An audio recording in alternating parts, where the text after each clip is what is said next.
Hello, everybody, and welcome back to another episode of the Grit, Give, Recognize, Implement Time podcast. I'm your host, Steve Nathanson, CEO and founder of Strive for More. Today, we're going to talk about a similar topic to last time with a slightly different focus. We talked about fulfillment. Now we're going to talk about kind of the opposite. We're going to talk about burnout. It's more specifically, how do we lessen burnout? First and foremost, let's dig into what does burnout actually mean? And technically, there's three components of it. There's emotional exhaustion, there's depersonalization, and then there's a reduced sense of personal accomplishment. So what does this all mean? Let's take a look at that and figure out what are these signs that we can see that illustrate each of these to let us know that we're burnt out. In addition to that natural feeling is like, man, I'm burnt out and tired all the time. I'm worked. I don't care as much, right? That's essentially what that means. Emotional exhaustion. I'm just drained emotionally. I'm also physically tired. That can be a big element of burnout because a lot of times it also comes with I'm working a lot and I'm not sleeping as well, or I'm sleeping less, and that causes me to be physically drained as well. Depersonalization, that's essentially being detached from our own self, right? I feel like I'm having an out of body experience, if you will. I'm just kind of going through the motions. It's not really kind of me, it's just like robotic in nature, if that makes sense. That's where this depersonalization can come into play. We're not as invested as we were. It doesn't have that meaning of purpose it used to. Like I said, I'm just kind of going through those motions. It's more routine, robotic. It's not me. It's not where I want to be. This is not who I am. And then that reduced sense of personal accomplishment. Sometimes we take a lot of pride in what we do. A lot of times, actually, we do. And a lot of times we get great sense of purpose and fulfillment from what we're doing. When we find that that's being reduced, I just don't get out of work what I used to. I don't enjoy it as much as I used to. I don't feel like I'm accomplishing anything. All of these things are clues, even if we're starting to only say feel one of them at a time, that we may be going down that path of burnout. It's really important to understand this up front because once we understand fully what the concept of burnout actually is and the components of it, then it's easier to understand, well, what actually leads to these. I can actually recognize these signs within other people or even myself, right? If I'm getting burnt out, or as a leader, I see these within the folks that I'm leading, or just even in others across the organization. It's easier to identify, yeah, they're not invested as they used to. Maybe they're just drained, they're quiet, right? Maybe we have a very kind of big, boisterous personality.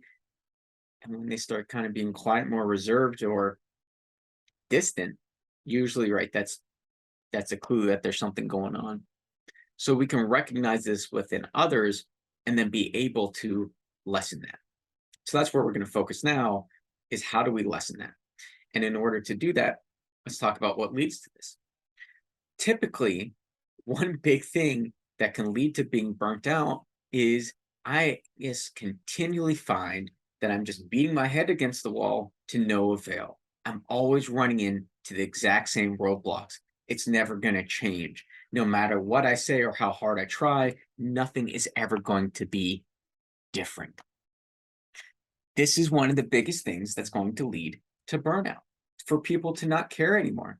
I don't care. I've been trying for months to try to do this, to rectify it, to get somebody to listen to me, and they're not. That naturally is going to burn people out. So what do? We have to have people feel like they are truly being heard, because they are being heard. That's one of the key things, not only just in communication, but also in this, is, are people actually truly being heard? Can they see that there is an end in sight, a foreseeable change that's coming? and feel like it's not just lip service, that it actually is possible, right? Because at the heart of all this really is, I don't believe it's possible for there to ever be anything different or ever to change. It's it's never going to happen. There's no hope. When we run into this, and I can't stress it enough, we have to have people feel like they've truly been heard and listened to. And we have to be able to address the concern, the issues. Why not remove the hurdles and the roadblocks from their path? Well, I can't do that. It's a big organizational system. We're going to have to change everything, right? It's just not feasible to do that. How true does that really turn out to be? What are small changes that we can make? Not arguing for entire systems to be uprooted and shifted. Who do we need to contact to make that happen? Can I show people that I've gone that extra mile, that I've heard them, I've picked up the torch for them, even if ultimately come back and I say it's not going to change in a much better way. But just for brevity, for our illustration purposes, even if that's the case, if I've truly felt, excuse me, if I've truly made somebody feel like they've been heard, I've truly taken the effort, that reduces burnout, it reduces stress, it reduces anxiety because they feel like someone's actually on their side, someone's truly listened to them, someone truly heard them, and they're not just ignored. Even if ultimately that organizational answer is a no, we reduce it because they see that someone is on their side, someone did make the effort. Sometimes having your boss in your corner can go a long way to keeping people. It's food for thought. One of the other things that tends to lead to burnout is that there becomes no reprieve from work. There's too much, there's more that's being piled on the plate, there's absolutely no balance, and my life is just 100% out of whack. I'm working 70 hours, 80 hours, 90 hours a week. There's no reprieve, similar to before, right? There's no end in sight. No one cares. I've tried to shift things off my plate. I've had those conversations with my boss. Oh, yes, we can do that. We can shift things off. And then in action, it never happens. We cannot continually to beat people down and force more and more and more and more work upon them and expect them to just deal with it and handle it. Yes, there's an element of I've got to do what I've asked to do because it's part of my job to do that, but there becomes a point of no return. When we are working 60, 70, 80, 90 hours a week, how much of that is actually truly productive time? And maybe it's shifted since I've last checked the numbers, but it's really roughly around that 60-hour mark where you start seeing that dip go down in terms of productivity. So even if someone's working 70 hours a week, 90 hours a week, how much are you truly getting out of them? Part of what's happened over the past couple years that we've seen in organizations is from going to the office to home to work, people actually work more at home. There was differences in boundaries, right? I didn't get up, transport into the office, work, leave at a certain time, go back home, and have that distinct separation. Now, work was always present and available. But even more so, I don't physically see you. I don't know what you're doing. We're going to talk about this a little bit later on. So they can do more, get this done.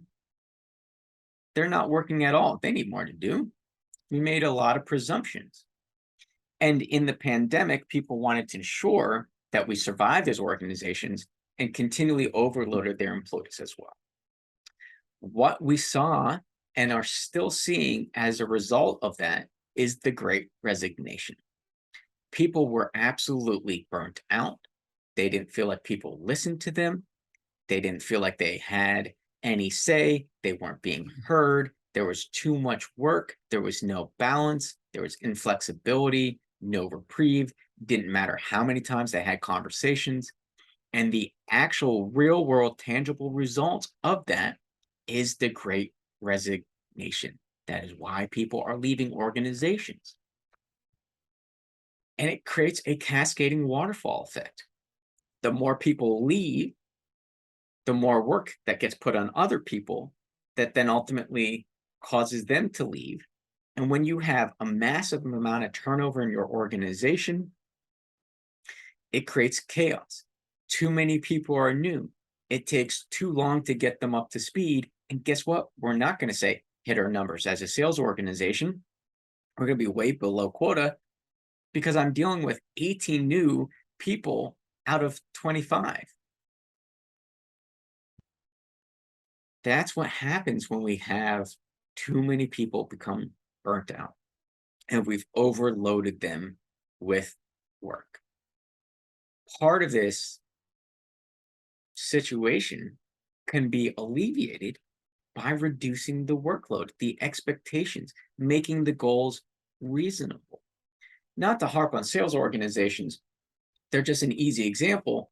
Every single year, we want to see continual incremental growth. It's not just baseline of we've got $5 million contracts with these 20 companies for 100 mil. We need them to go up. I don't want them to buy 5 million. This year, I want them to buy 7 million.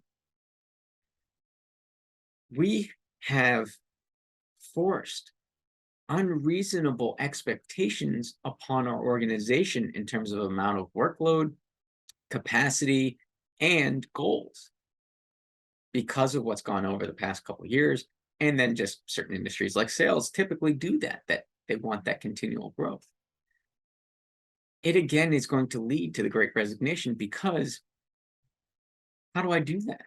I sold 5 million this year because of where we're at. I had to claw and scrape by and just get that one deal done out of 12 months for 5 million. And that was hard enough now. And now you want me to go back to them because they were really hesitant on doing this deal. We got them across the table and you want them to buy 7 million now?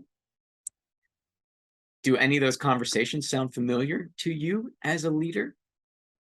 Have you perhaps recognized that and have those conversations with your directors, your vice presidents, your C-suite, and felt like they haven't listened? Right? That cycle.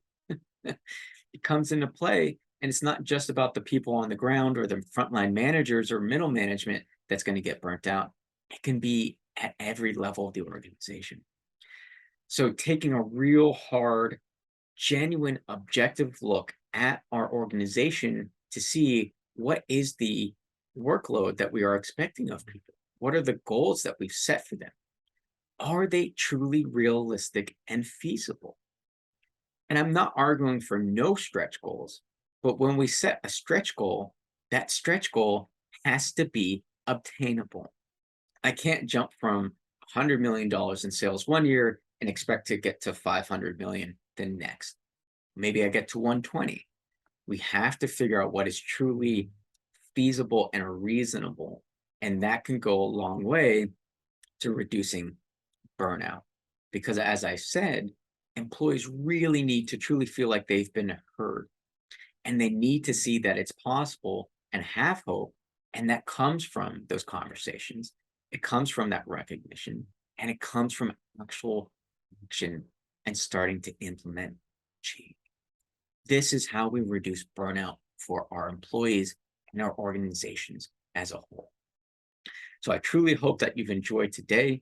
If you have any other questions, please let me know. But until the next time, remember, be the movement in your life.